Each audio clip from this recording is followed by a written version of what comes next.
Bonjour tout le monde. Petite vidéo compte tenu des retours, de vos retours concernant les soins, concernant les questionnements, concernant... Il y a pas mal de structures égotiques, on va dire, bousculées, hein, des paramètres de vie qu'on s'était fixés, qu'on pensait sûrs et qui ont été un peu ébranlés depuis le dernier soin en direct. Donc ceci est très très bon en fait, tout simplement parce que les repères se perdent, moi inclus, chacun de nous de toute façon, que ce soit en thérapie avec moi ou à l'extérieur, enfin peu importe, c'est global, cette perdition de repères, repères du temps.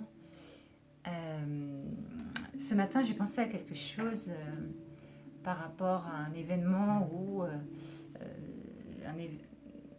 une situation un peu où il y avait encore de l'agressivité émise de moi, émise de l'autre personne. Et puis j'observais en même temps, je me disais, mais c'est encore là, c'est bizarre, le film se déroulait, et en même temps, en moi, ça disait, mais c'est encore là, c'est encore là. Et en même temps, je cherchais en moi, et je me disais, mais voilà, vraiment à intégrer cette part, à la vivre en même temps en simultané de ce qui se passait, c'est-à-dire vraiment ne pas perdre ce qui se passait en moi par rapport au film qui se déroulait. Voilà. Je viens de tourner la tête parce que Marty vient de faire une bêtise, mais ça va, c'est pas trop grave. Et donc c'était vraiment ça. Et après, le fait encore que malgré le tout que l'événement s'était déroulé, ce n'était rien de très grave, hein, rien de... Voilà. C'était juste que ça restait encore. Et je me disais, mais là, dans cet instant, moi qui prône l'instant présent, mais pourquoi dans cet instant, en pensée, le film se refaisait? Pourquoi? Puisque ça y était, c'était passé. L'histoire était terminée, le film était terminé, cette séquence. Donc je me suis dit, mais c'est fou que ce soit lourd comme ça. Et ça m'a rappelé au moment du décès de mon père, au moment où il était dans son cercueil, ça a été un enterrement assez lourd émotionnellement, difficile, non pas seulement par la perte, mais aussi par le cadre qui n'était pas du tout amical en cet instant. Et vraiment, et donc j'étais en connexion avec lui à ce moment-là, et donc je regardais le cercueil et ce corps. euh, voilà, c'était un corps où et j'entendais sa voix qui était là, qui me disait, et plus des invectivations autour, voilà, concernant certains moments du passé, voilà, de personnes qui parlaient de façon négative, hein, et lui qui me disait, oublie. Tout le temps, j'entendais ce mot sans arrêt, oublie, oublie, oublie, oublie tout. C'était même pas, il me disait même pas d'oublier ce qui se disait là, qui était assez toxique, ou ce qui avait été vécu entre nous, d'assez toxique. Il parlait aussi du tout. Et c'est ça que je prends en conscience maintenant, c'est qu'en fait, lui, quand il me disait, mais oublie, oublie tout. Et lui, la façon dont il me parlait, il était joyeux, il pouvait faire ce qu'il voulait, il prenait les formes qu'il voulait. Voilà, donc c'était vraiment très intéressant. Et surtout là, ça m'est revenu de plein fouet ce matin. Et je me dis, mais en fait, il a complètement raison. J'ai pris son message d'une certaine manière avec ma conscience du moment, il y a quelques années. Mais là, c'était vraiment ça. C'est, mais oublie tout. Même ce qui se passe, ce qui s'est passé il y a 5 minutes, que ce soit en bon ou en mauvais, dans ce que l'on va juger, nous, par rapport à nos ressentis et notre expérience du passé, ce qu'on nous a appris à être juste ou pas juste, juge, vous avez vu le lapsus. Et voilà, donc c'était vraiment ça. Donc juste, c'est voilà, c'est la conscience de ce qui vient ici et maintenant. Donc je vous la partage. Donc qu'est-ce que j'ai fait? J'ai fait ce que je prône, ce que je suis la première à prôner, c'est-à-dire revenir dans la respiration et laisser en fait quelque part tout ça se désintégrer. Voilà, et vraiment regarder ça comme si j'étais sur je regardais un film, hein, et en même temps, bien sûr, d'autres événements de ma vie se déroulaient, vous voyez. Donc c'est vraiment un processus qui est en cours pour chacun de nous. Et vraiment, le seul moment qui existe et qui est réel, c'est ici et maintenant. Il n'y en a pas d'autre. Même les 5 minutes d'avant ne sont plus là. Donc il n'y a à s'accrocher à rien, voyez, ni dans ce qui est dit à l'extérieur, comme certaines personnes peuvent s'accrocher à des promesses, vous voyez encore des choses comme ça, ou attendre quelque chose qui n'est pas là. Pourquoi attendre ce qui n'est pas là ici et maintenant? Il y a juste à vivre ce qui est ici et maintenant. Vous voyez?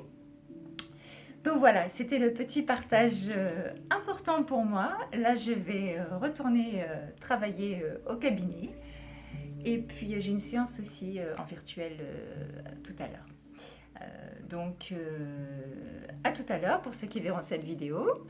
Et celles et ceux, hommes et femmes. Hein. Je ne sais pas pourquoi, quand j'ai parlé du cabinet hier, je ne parlais que des femmes. Je me suis rendu compte, tiens, je ne parle qu'au féminin. Alors bon, est-ce que j'ai parlé de la polarité féminine? Je ne sais pas trop. Enfin bref, ça s'est passé comme ça.